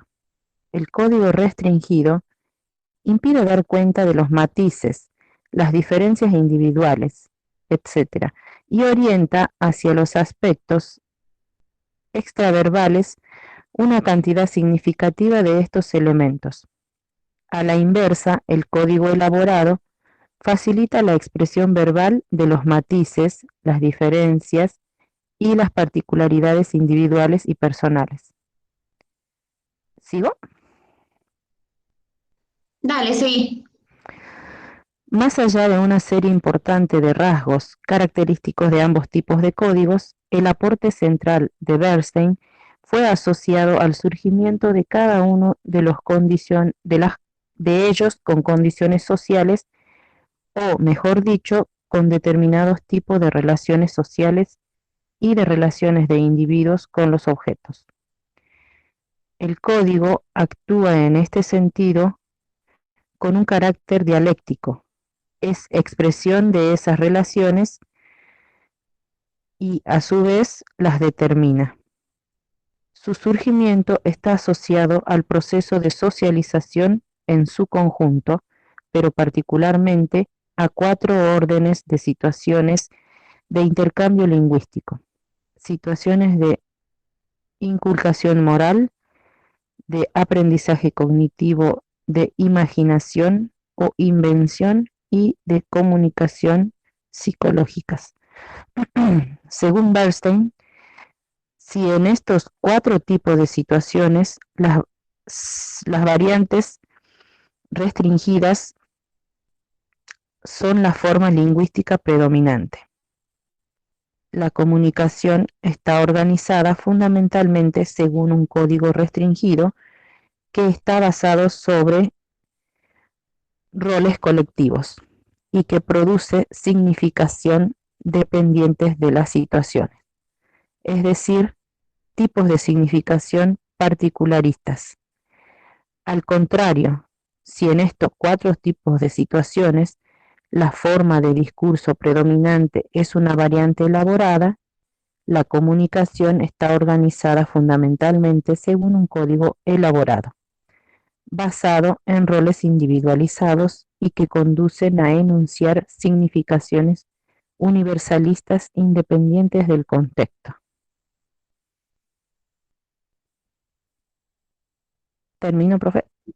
Bien, sí, a ver, no sé si hay alguien más que quiera leer el último párrafo o hasta terminar.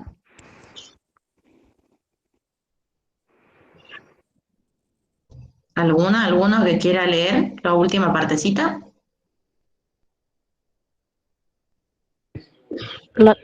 ¿Lo termino si no hay nadie más? Sí, no hay problema, quien quiera. Bueno, las condiciones sociales en las que surgen ambos códigos permitieron verificar, a través de estudios empíricos, que mientras los niños de clase baja emplean solamente el código restringido, o sea cual sea el contexto en el cual se produce el intercambio, los niños de clase media y alta utilizan ambos códigos en el contexto adecuado.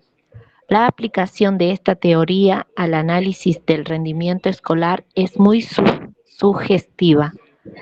No cabe duda que la escuela es un ámbito donde se utiliza un código lingüístico elaborado. Desde este punto de vista, para los niños de clase baja, el ingreso a la escuela supone un cambio simbólico y social, en tanto se los somete no solo a un discurso elaborado, sino a vínculos sociales y objetales que promueven la utilización de dicho código. El bajo rendimiento aparecería así no en función de bajas aptitudes intelectuales, sino en virtud de diferencias culturales y de identidad social que se expresan en la organización escolar. Bien, muchísimas gracias. Bien, hemos terminado hasta acá el texto. Me imagino que deben tener muchísimas dudas al respecto, pero quisiera que vayamos haciendo una revisión de lo que fuimos aprendiendo, de los conceptos y cómo se los va desarrollando el autor a lo largo del texto. Primero, nos va a dar una clasificación del capital cultural según los 3 estados diferentes de su existencia. Tenemos el capital incorporado, el objetivado y el institucional, ¿no? El incorporado son los hábitos, ¿no? Las formas de hablar, ciertas costumbres. Un estado objetivado, que son como bienes culturales, libros, cuadros, máquinas, películas. El institucionalizado, que tiene que ver con los títulos, ¿no? Los certificados de ciertos aprendizajes. Después nos va a decir que tiene mucha relación con lo que vieron en socialización primaria y socialización secundaria, y que lo aprendido en la socialización primaria es como un piso básico, una matriz original, que nos va a servir para la acumulación de capital cultural a posterior, y que toda acción pedagógica posterior también va a depender de los ajustes, o sea, de las distancias que haya entre la socialización primaria y la secundaria. Posteriormente nos va a decir que apropiarnos de un objeto cultural tiene como dos tipos. Una que sería material, que puede ser con obtener, digamos, esto, poseerlo, de manera, digamos, como solamente de tenerlo, y otra cosa que tiene que ver con una apropiación simbólica. ¿Alguien levantó la mano?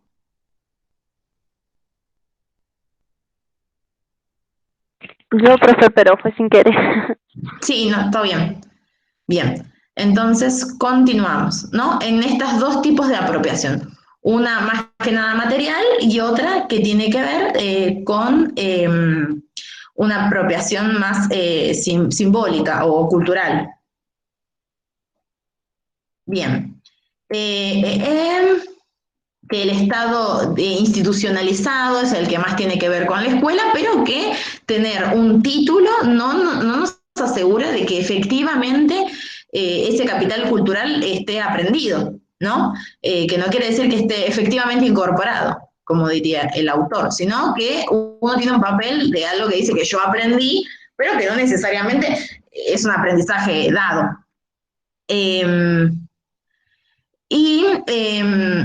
Nos va a dar herramientas para el análisis en torno a lo que es el rendimiento escolar, y van a ser las diferencias que tienen que ver con las clases sociales de los y las estudiantes, y cómo el tipo de capital cultural que tengan o los niveles de apropiación que tengan van a influir a la hora de ingresar a las instituciones educativas. Y que el punto central tiene que ver con el lenguaje, ¿no? Y cómo a partir del lenguaje se puede ver que donde hay más distancias. Y ahí nos van a sumar los aportes de Basil Bernstein, que tiene que ver con la lingüística, el código lingüístico, y nos va a hacer una clasificación entre un código lingüístico elaborado y uno restringido.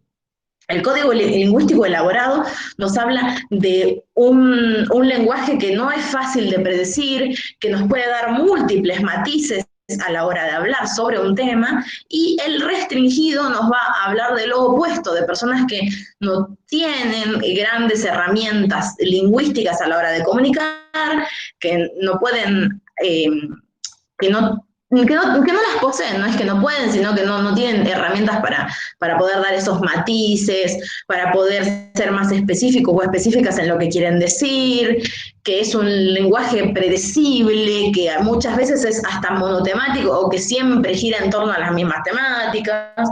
O sea, hay personas que muchas veces provienen de clases sociales bajas, porque esto es algo que al hacerse estudios se ve que generalmente las personas que son o somos de las clases bajas tenemos menos acceso a los distintos niveles educativos. Entonces, nuestras palabras, nuestro lenguaje muchas veces difieren. Y acá hay algo que no se está nombrando, pero que a mí me gustaría traerlo porque tiene que ver mucho con el contexto en el que nos encontramos, y que muchas veces el lenguaje que nos piden las instituciones educativas no son los lenguajes que quizás nos enseñan en nuestras casas. Muchas quizás tenemos familiares que que fueron criadas en el campo y que todavía hablan quechua, aymara, o tienen ciertas palabras, ¿no?, que son más de uso popular, y que van a ver que la institución educativa no les da valor y no las quiere presentes en esas instituciones. Entonces, ahí también se puede ver cómo los niños, las niñas, tienen ciertas palabras, formas de decir que son propias del contexto y que muchas veces tienen raíces en los pueblos originarios de América, y cómo el conocimiento, que es más que nada, que valora lo que es el conocimiento europeo, estamos siempre mirando a Europa, entonces queremos que se hable sin estos usos que son más de las costumbres, que tienen que ver más con las lenguas originarias, como es el quechua, el aymara o el guaraní, para hablar más que nada sobre el contexto de Jujuy, pero que eso también se da en todo el territorio argentino, y también lo podemos entender en el mundo entero, sobre todo en América o en los países donde hay más diferencias entre las clases sociales. Entonces, después el autor va a ir desarrollando cómo cómo a los niños y a las niñas de clases sociales bajas tienen mayores dificultades para ingresar a las instituciones. Y que si bien es una obligación del Estado, ¿no? Es una obligación que está en nuestra ley de educación nacional, educar a las niños, niñas, adolescentes, y en lo que es obligatoriamente la educación desde el jardín hasta el secundario completo, aún así la escuela tiene mecanismos como de exclusión. Y pensemos la universidad también. También es difícil la permanencia, asegurar la permanencia en la universidad, y muchas veces tiene que ver más con diferencias culturales que con las propias capacidades que puedan tener los y las estudiantes. Ahora bien, ¿creen que la revisión que hicimos al principio tiene que ver con esto que estamos viendo ahora?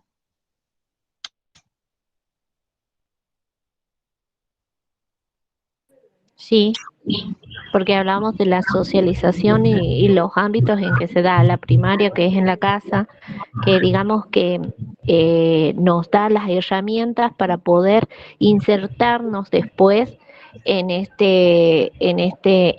la socialización secundaria, ¿no? Porque salimos de la familia para después ir por ejemplo, los niños ir a un jardín al principio, después la primaria, y así vamos.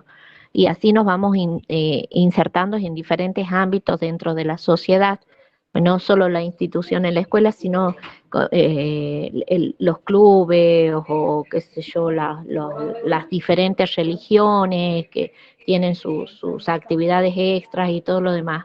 Y esa primera herramienta para poder hacer eso, la que nos da es la familia.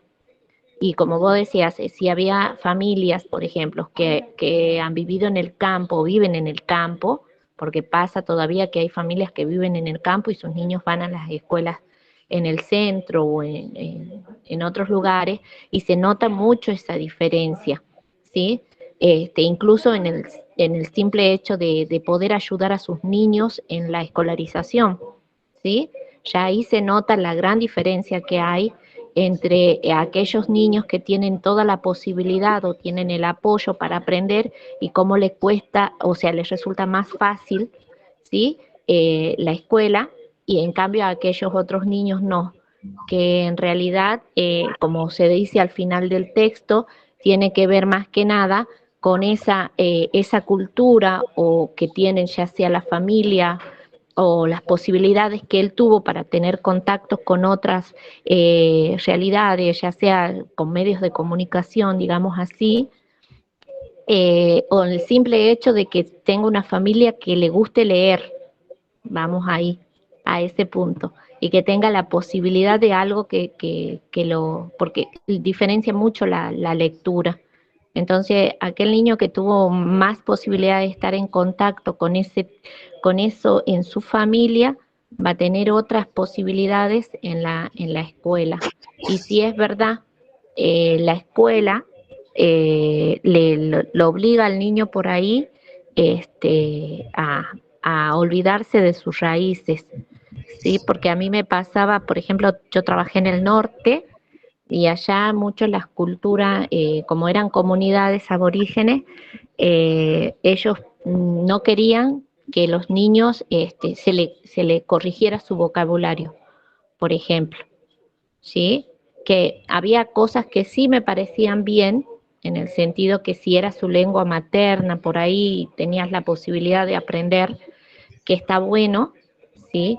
Pero había otras cosas, otras expresiones que no iban, digamos así, y ellos no querían que se les corrigiera nada, ¿sí? O algunas costumbres que ellos tenían, no querían que se les corrigiera nada, cosas así.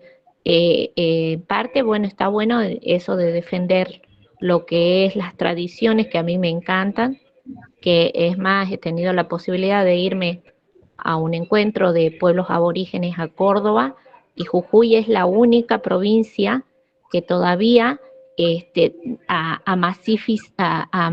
hecho más masiva su cultura, ¿sí? Porque en las otras provincias ya se ha desdibujado todo lo que es originario de los pueblos originarios, y Jujuy la mantiene, y es bueno, es bueno.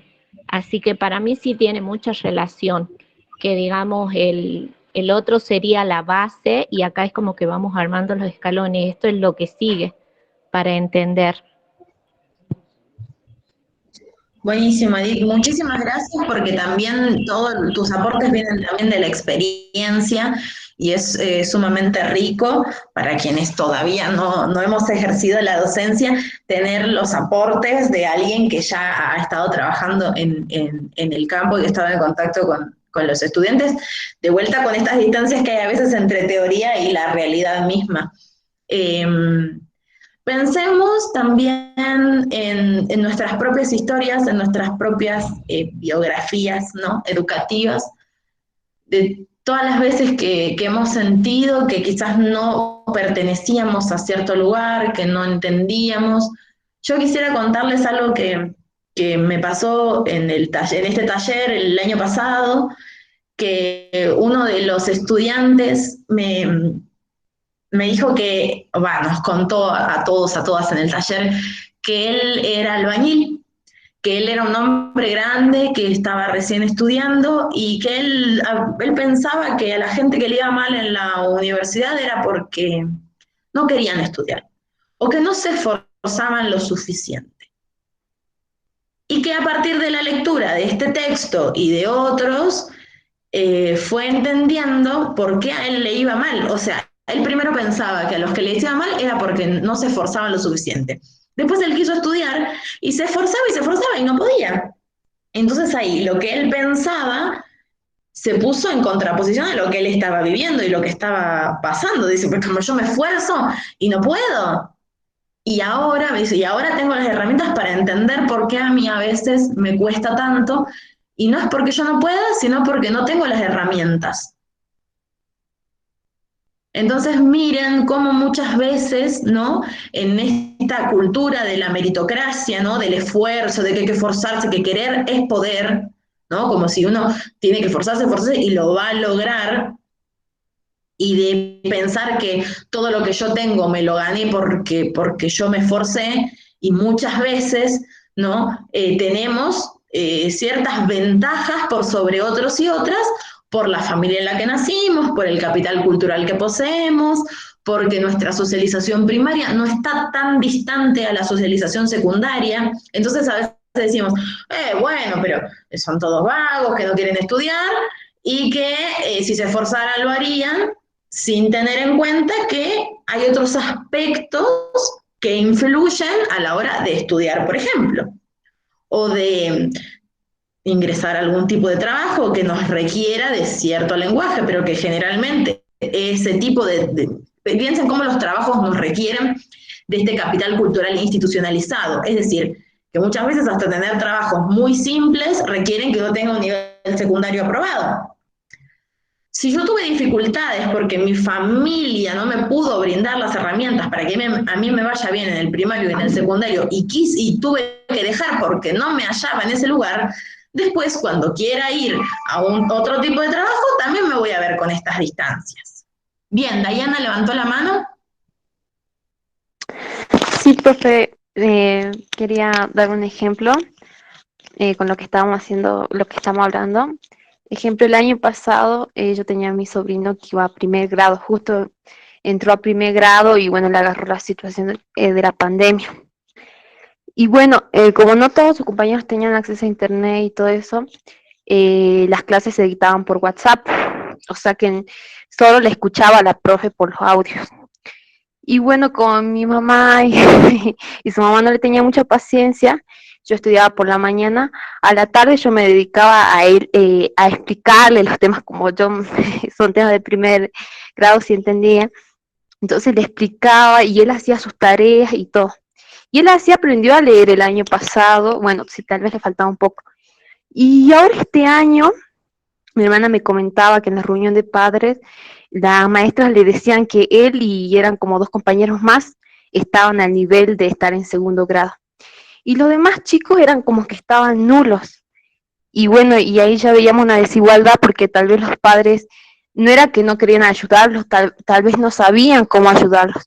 Entonces, como ni siquiera se veían con las señas, solo eran audios por WhatsApp y le mandaba la tarea, no hacían nada y bueno, y ahora en segundo todavía recién están aprendiendo a leer. Bueno, ahí sería un ejemplo. Bueno, es buenísimo el ejemplo que nos traes, Dayana, porque es la realidad. Imagínense cómo la pandemia ha profundizado las desigualdades que hay entre los distintos tipos de estudiantes según sus clases sociales y según, porque las clases sociales, pensando en lo que es el capital cultural objetivado, ¿no? ¿Quién tiene computadora, quién tiene celular, quién tiene los libros en la casa, quién no los tiene? Y con lo que vendría a ser el capital cultural internalizado, porque quizás en la familia no hay hábitos de lectura, en otras familias puede ser que haya gente que no haya terminado la escuela. Piensen hace cuánto que la educación secundaria es obligatoria, desde el año 2006 nada más que la educación secundaria es obligatoria. O sea, hay un montón de padres y de madres, como es mi propia madre, que no terminaron el secundario, ni siquiera era obligatorio. En ese momento, cuando mi mamá no terminó el secundario, cuando lo dejó, ni siquiera era obligatorio.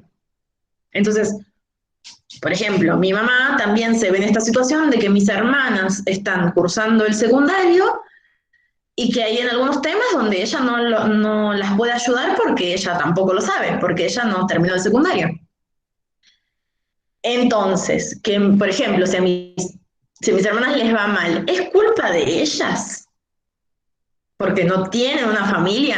Es decir, yo ¿a qué es lo que apunto? Es cuando uno a veces dice estas frases, muchas veces que son dichos, que son quizás algunas opiniones, y volvamos a la ficha número 1, de que una vez cree que porque fue a la escuela puede opinar sobre educación, como si fuera tan fácil. Bueno, yo fui a la escuela, entonces puedo hablar de la educación y la conozco enteramente. Y fíjense todas estas herramientas que fuimos aprendiendo ahora, que nos sirven para analizar el hecho educativo. O sea, ir al secundario no nos da las herramientas para cuestionar y entender lo que estuvimos aprendiendo o el proceso que llevamos adelante. Entonces, muchas veces la gente escucha en la tele o dice no, porque no sé qué, no quieren estudiar, no quieren aprender, no les gusta, no estudian porque no quieren, y muchas veces no se estudia porque hay mucha diferencia, ¿no?, entre lo que se aprende en la familia y en lo que nuestra familia nos puede brindar con lo que la escuela nos quiere enseñar. Bien, nos hemos pasado por 2 minutitos del horario del taller. Se pueden retirar si tienen otras actividades que hacer. Quisiera preguntarles, ¿no?, si es que les gustó lo que vimos en este taller, si es que creen que les sirve, si creen que es algo innovador, que puedan opinar sobre el taller de hoy.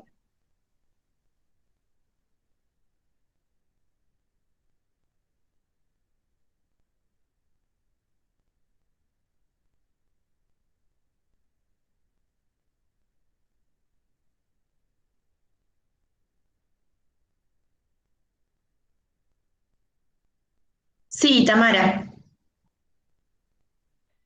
Sí, profe, a mí me sirve bastante porque entonces así uno va entendiendo mejor los textos. Al uno escuchar ejemplos y bueno, lo que van hablando los compañeros y todo, lo ves desde otro punto de vista y la verdad que sí, a mí me sirve bastante estas clases. Buenísimo, Tamara, muchas gracias. ¿Creen que fue importante hacer, ¿no?, toda esta revisión de lo que vimos en la unidad 1 para pasar a este otro tema? ¿Creen que les sirve hacer esta relación o no? ¿O creen que directamente vamos ahí a los temas? Profe. Sí, yo creo que es súper interesante esto de poder articular lo que es una materia con otra, ¿no? Porque por ahí a veces los vemos como temas aislados, bueno, lo que es de pensamiento científico en pensamiento científico, lo que es de filosofía en filosofía, pero no, siempre hay un punto en común, algo que podemos articular y relacionar, ¿no? Y en realidad toda la carrera se va a ir así articulando, pienso yo. Entonces es bueno empezar a hacer este tipo de práctica desde ahora, ¿no? Desde el inicio, desde el minuto 0 que empezamos, porque así, bueno, ya vamos teniendo este hábito, ¿no?, de poder decir, bueno, en esta materia vi también algo que se relaciona con este tema. Y creo que nos lleva también a poder tener una actitud más crítica, ¿no?, ante lo que vamos leyendo, lo que vamos absorbiendo de cada materia, de cada profesor. Está buenísimo, digamos, estas prácticas, así que muy agradecida, profe. Bueno, Juana, y muchas gracias también a vos por participar, a ustedes. Yo aprendí esto, ¿no? Yo lo aprendí cuando cursé y lo fui aprendiendo, ¿no?, las diferencias entre la socialización primaria, capital cultural. Sería irresponsable de mi parte no tenerlo en cuenta a la hora de pensar el taller, sobre todo estando en un primer año. Es decir, yo sé que es muy probable que todo lo que ustedes están aprendiendo ahora sea totalmente nuevo, innovador, que sea totalmente diferente a cómo vienen aprendiendo, a los conceptos, a las ideas que ustedes tienen sobre educación, sobre aprendizaje, sobre la escuela. Entonces, por eso me parece importante que vayamos dando el proceso como realmente es un proceso, ¿no? Algo que se va haciendo en el tiempo, algo que requiere de una revisión de avances y retrocesos, porque si yo aprendo algo, tiene que ser para que me sirva, y sería irresponsable nuevamente de mi parte no tomarlo en cuenta, por eso también les digo que aprovechen la posibilidad, ya que ustedes tienen conexión a internet y pueden estar presentes, porque hay muchas compañeras, compañeros de ustedes que no tienen la posibilidad de estar en un taller y no tienen nadie tampoco en su casa que les dé una mano para poder entender los textos, y que lamentablemente ahí también se encuentra la razón del alto grado de abandono, deserción y repitencia, recursado que se da en la universidad. Así que, bueno, les agradezco muchísimo por haber estado en el taller. Hoy es un día muy frío, sé que muchas quizás están todavía en la casa o que por ahí están cursando desde la cama, me imagino, porque la verdad que hace muchísimo frío. Así que, bueno, nos estaremos viendo en el próximo encuentro. Si alguien tiene alguna duda, alguna dificultad, me lo puede hacer saber por mi número de teléfono. Si alguien me escribió en la semana y no le respondí, es porque me robaron el teléfono el viernes y me tuvo un problema para poder recuperar mi número, pero ya lo recuperé. Así que ahí les dejo mi número de teléfono de vuelta, si es que hay alguno, alguna que quiere escribirme para hacer alguna consulta, yo las puedo orientar, y si no, les puedo pasar el número de otro profesor o profesora para que les responda su duda. Y no sé si hay alguien que quiere decir algo más, si no, damos por finalizado el taller.